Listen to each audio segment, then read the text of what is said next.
Hello, I'm Malcolm Hazlitt, a musician, a singing teacher, and he runs an airport. What an interesting combination. It's Tom Leech, and he's next on OurTime.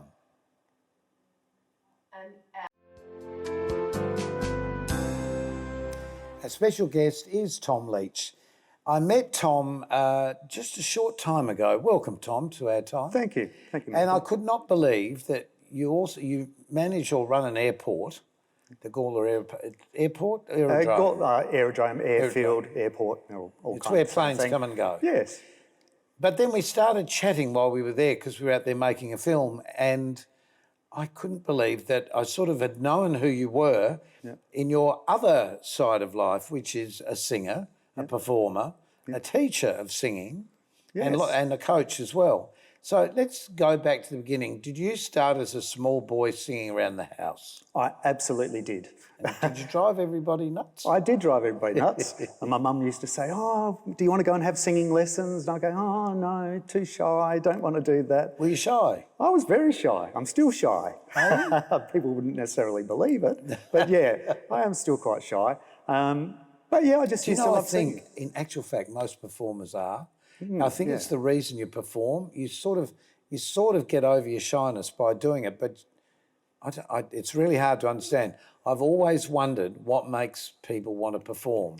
Yes, yeah. It is an odd thing. Oh, yes, absolutely. And there's no real answer, is there? No, there isn't. And everybody's different. Everybody who performs is different. The outrageous or sometimes pretentious people who perform. Yeah. And then there are the quiet ones who walk off a stage or away from a camera and quiet as a mouse. Yes, absolutely. And sometimes the introverted ones that are really quiet, just the ones that really knock your socks off when they go out and do something really surprising. Take your socks off? I try. I don't generally. I've never really thought about it. But well, no, some people do. Some people do, yeah. They want to feel, they want to be grounded when they sing. Yes, yeah. I'd say get over it. Yeah. But anyway, you started as a small boy singing around the house. Yes, I did, and had an older brother and sister, and the sister was into ABBA and Elvis, and the brother was into Led Zeppelin and all of those things. So I got quite a broad range of music tastes when I was younger, and a bit of musical theatre stuff in there as well. So was that through school? No, really just through my sister. My sister loved the musical theatre and everything as well. But yes, at school, I did a bit of acting at school. I had my first acting gig in grade 1 where I was Father Christmas because I could say ho, ho, ho the loudest at the back of the classroom. Oh, I love it. And then in grade 7, I had the lead role in a play called Little Boy Lost. Right. And then when I was in high school, I had another show that I was in year 10. And I got Actor of the Year for that. I was the hairy fairy godmother in A Send Up a Cinderella, which now that everybody knows that, I'm going to get lots of ribbing about, I'm sure. What happened to the hair? Well, yes, the hair definitely went. Well, the hair was here on the stuck on with the vest in that show. But yes, I did a lot of acting through school. And then as I got older, and really when I left school, I didn't pursue it much. Still sang around home a lot. And it probably wasn't really until my early 20s that I picked up a guitar and started to pluck at that, and then... Did you learn to play guitar then? Or just not straight away, I just was a bit self-taught, but then I did go and have some lessons for about 12 months, and then just kind of self-taught from there. Practice every day? Practice every day, all the time. I mean, loved it, absolutely just loved it.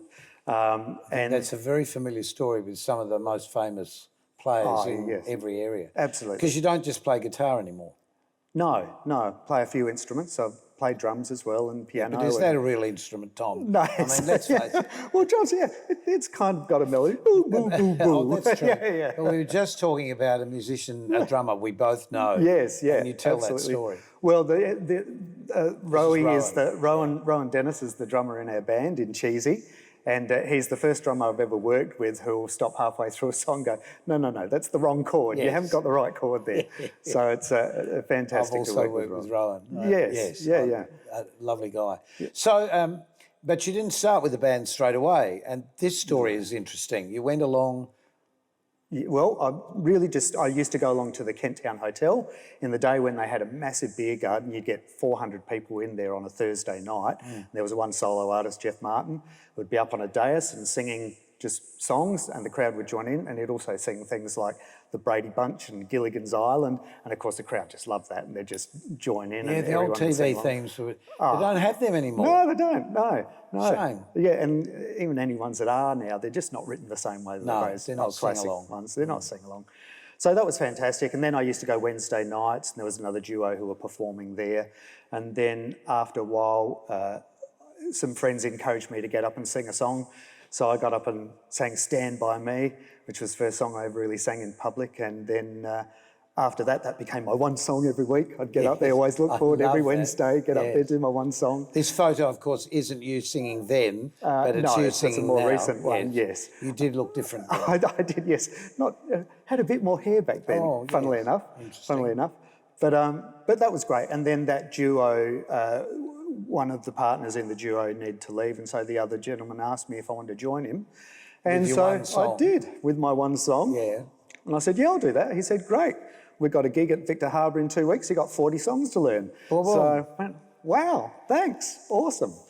And then I can always just remember doing that show, and I was just so scared. I was like this the whole time, Funny, get a drink at the bar, And then at the end of the show and going home, I just remember thinking, I'm never going to do that again. I would just never do that again. I was just, you really thought it was horrible, the experience. Right. I was so scared, but we were booked there again the next week, so bad luck, had to go back and do it. But then I was fine. From then on, it was fine. It was just that first one. I was just so scared. It reminds me of my first foray into television when I was 14 years old. Yeah. You ask yourself, why am I doing this? It's killing me. My nerves are killing me. And afterwards, I didn't think that though. Afterwards, I thought, oh, I did that. Yeah. And it grows from that though. Your confidence builds, so doesn't it? It does. Yeah. Yes, and you get better and better, and you learn. Well, I think you get better with your confidence because you're probably singing fine. Yes, but you need that build-up of confidence. Yeah, and just getting used to the fact that people don't walk out the door when you do your thing and things like that, and slowly you get better. It didn't sound like the cow mooing. No, it didn't sound like cow mooing. And I always think I used to, have a bit of an alter ego when I did it to help myself get out there on stage, but slowly over the years that's just melted away, and now just when I'm on stage, I'm just a much more extroverted version of myself. We've got a couple more pictures of you both singing and also with the band that you perform with, which is called? Cheesy. Cheesy. Fantastic band. We say we play all the songs that you hate to love. Well, it's true though, because the familiarity of songs makes us feel so comfortable.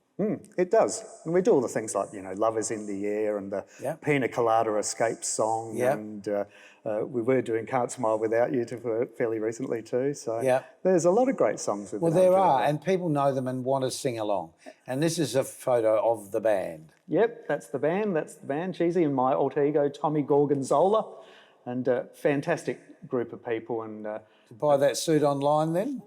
Funnily enough, I bought that suit. People never believe me. I bought that at the Ingle Farm Shopping Centre in Lowe's. Good gracious. Off the shelf. Good gracious. I walked past it one day and I just thought, that's ridiculous. And then I went on the shopping centre and kept doing my work, and I started going, hang on. Yes, I should get that. Hang on, I'll go back when if I get sick of wearing it, could become the lounge room curtain. Exactly. I know exactly. the feeling. No, but it's great because then you took up singing a lot more seriously. Yes, I did. So in fact, I did have singing lessons, but I only did that once I started to be performing 4 or 5 times a week, because I was doing the duo and then started doing solo work. Right. So that started to become my career at that point. Your voice wears out if you don't actually know how to sort of say it. Yes, and that's what I was worried about. So where did you find out about the Estelle method of singing? When after I'd been singing for a while, I had my own lessons and got into another band. One of the band members owned the Adelaide Rock Academy, and he asked me if I'd come along and start teaching singing there. So I did, and one of the other singing teachers, Jai Beckley, who's also just got a gorgeous voice, was teaching the Estelle method. And it's just in a nutshell, just put it as simple as you can. Yep. What is the method? Well, the Estelle method is very much based around physiology and just understanding what the muscle groups do. And it's quite different from traditional methods, where traditional methods more about breathing. This focuses more on the different muscle groups, and there's sets of figures that you go through to use to get to the sync point of singing. It was very controversial then. It's not so controversial now. Some people love it, some people hate it, but it's one of many different techniques. Yeah, I think we're all most singers learn to how to use their body and how to use the instrument. Yes. I always feel that you sort of start singing from your toes and works up through your body. For me, that's what I feel.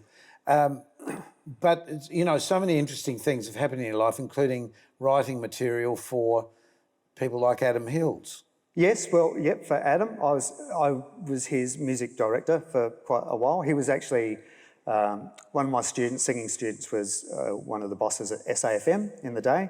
And so she recommended to Adam that he come to me for some lessons. So this all his comedy era. Because he loves singing. He loves singing. Any excuse to sing on the last leg and he's there. Yeah, absolutely. And he just had this running theme at the time where he wanted to do the national anthem, the Australian national anthem, to every song that he possibly could. So he did to the Beverly Hillbillies, the Brady Bunch, Gilligan's Island, but the ultimate one that really took off was the working class anthem. So to Barnsley's Working Class Man, and we did it to that. Right. Yeah. And we've got a clip here of you, a song that you've written. Yes. About?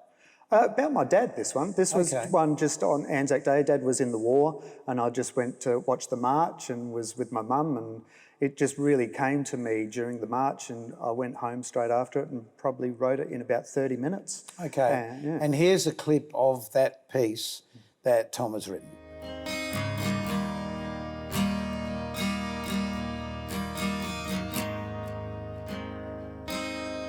Saw my dad march today with all the old diggers and their medals sway to the rhythm of the marching band as they made their way through the city streets.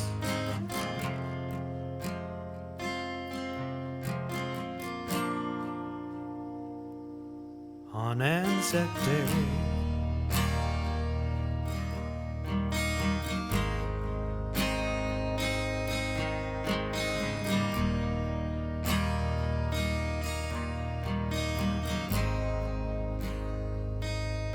we saw our dad march today. My brother, his wife and kids, and on the footpath we'd stay with all the other families and people who'd come to watch and pray. For all the other children that we've sent away. Then we end up with more people.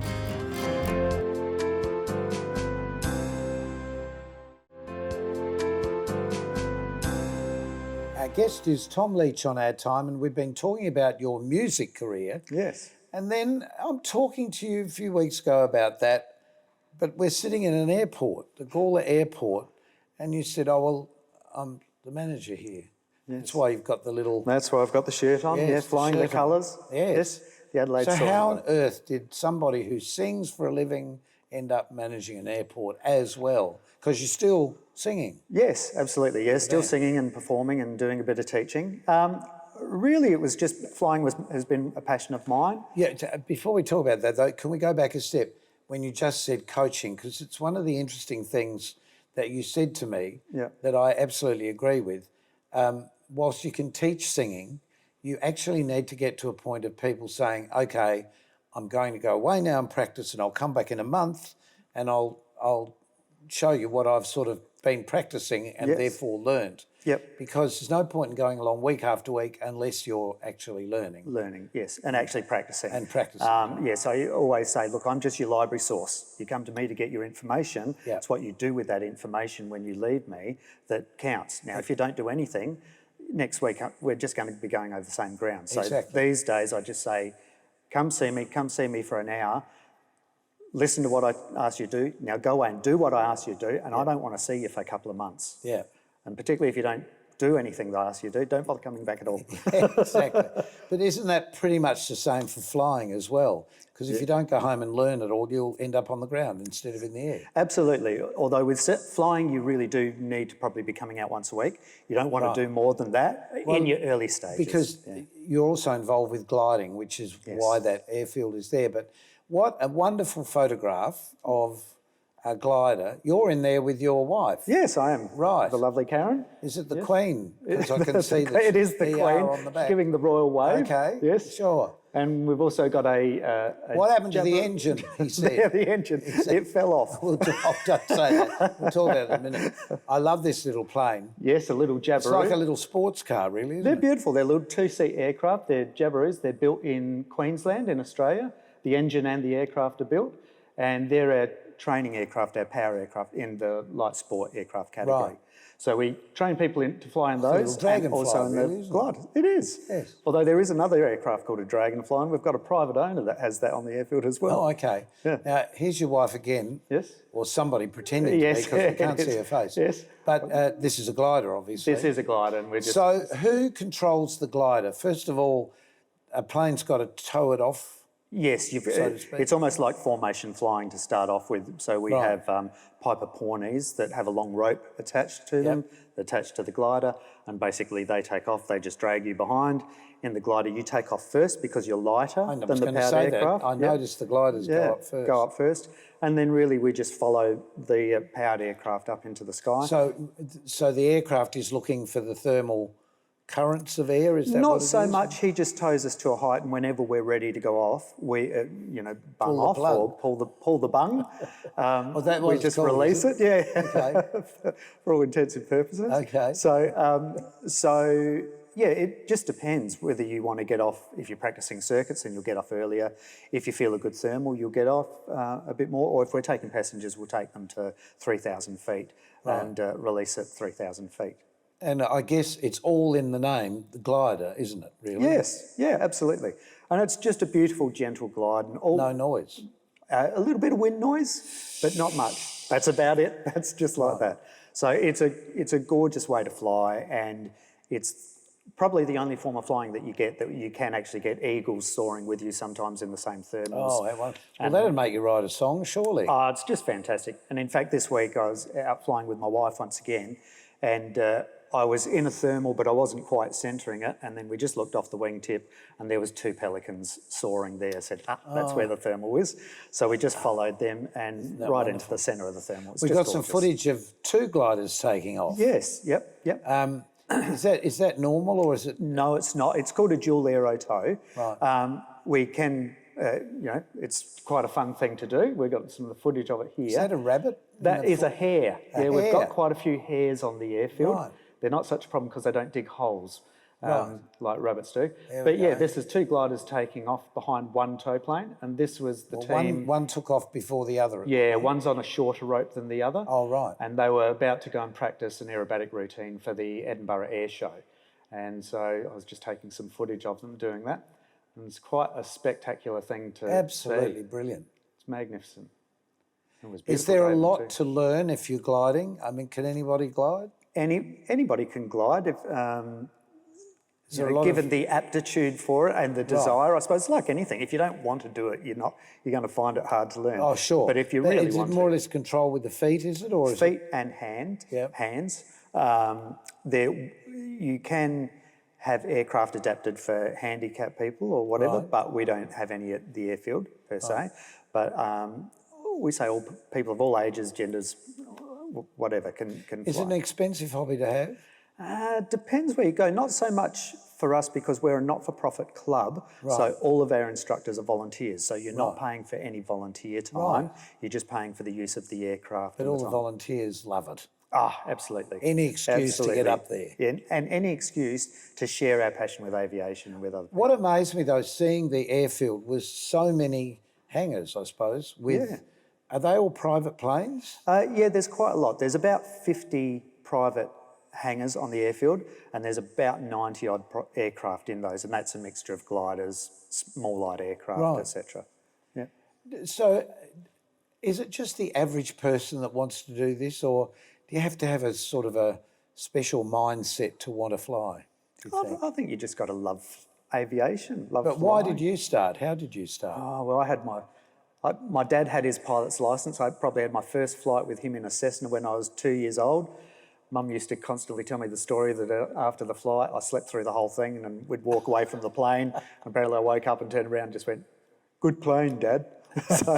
so that's probably where it started. Yeah. So then for my 13th birthday, they gave me a flight and paid for a flight for me and a glider at Waikerie. And then in 1992, I went to the Adelaide Soaring Club at Gawler and I went solo. But I was probably there about 18 months, went away again for a while. Then in year 2000, went and did general aviation at Parafield Airport, got my first stage licence there, but then got an instructor that kind of upset me a bit. I was not happy with the instruction there. That's really important though, isn't it? Absolutely. Whoever teaches you anything, you need to have some sort of rapport, don't you? Yeah, and there's got to be a real empathy from the instructors for what you're going through as a student, you know. So back in about 2006, I went back to the Gawler Airfield and started gliding again.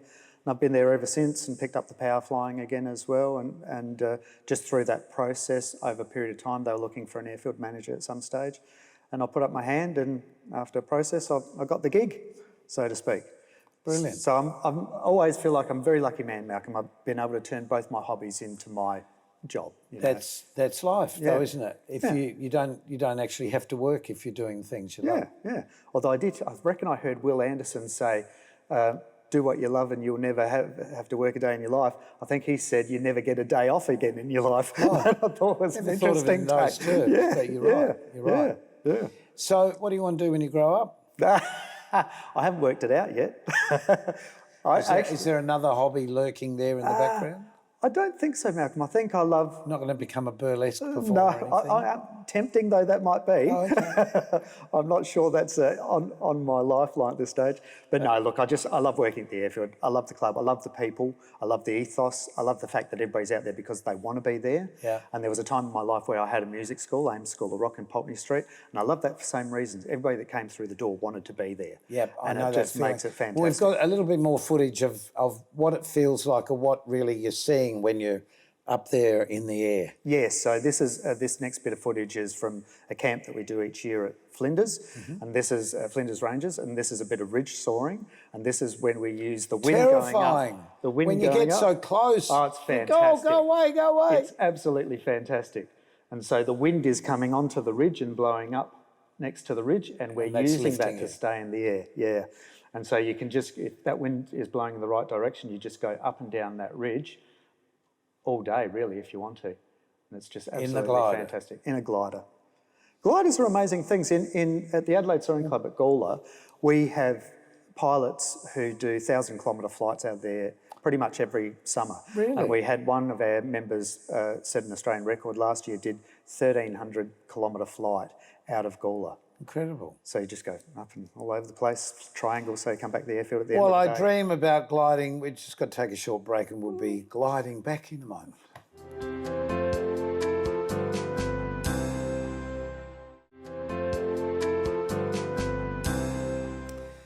We're here with Tom and we've been talking about singing and flying.